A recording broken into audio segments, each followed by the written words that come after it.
Yeah, I'm gonna jump in there for a minute because I want to just elaborate on all the days in Holy Week and elaborate on each one so you understand the each day actually is symbolic of something. Starting with Palm Sunday, also known as we say Show Up Day, because that's the day that Jesus showed up to Jerusalem, knowing that everything that he was going to endure, knowing that he was going to have to die, he showed up to Jerusalem anyway out of his love for us.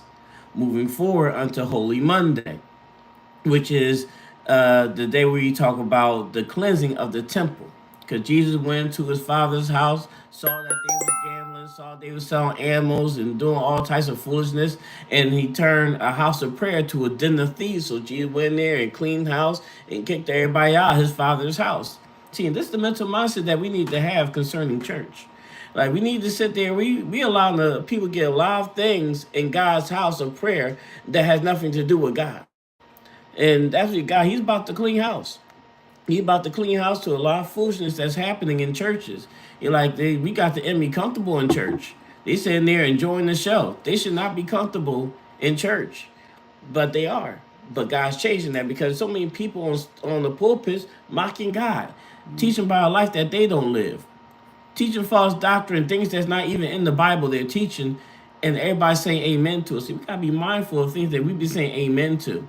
Because we be saying amen to things that are not even in the Bible because we don't know the Bible ourselves. We think that the guy he's the pastor, so he must be right. No. That's why we have to stay in the word ourselves so we're not just fed anything and think that it's supposed to taste good. Amen. And the other part of Holy Monday is when Jesus cursed the fig tree because he saw the fig tree that gave the appearance of fruit. So he went over to the tree and saw that there was none. So he cursed the tree. And this is symbolic of the religious leaders of this time. They're giving the appearance of fruit, giving the appearance of holiness, saying they're praising God, preaching messages, praying, giving the appearance of holiness, but they carry no fruit. They don't have the love of God. They don't have the fruit of the Spirit. They don't have the peace that surpasses all understanding. They don't have the joy of the Lord. They don't have none of that. But they're on God's pulpits representing him. And God is coming to a time where those people will be inspected. And when you don't pass inspection, when people don't pass inspection, they get shut down. So there are people that's about to get shut down, and Saul will be replaced with God's Davids.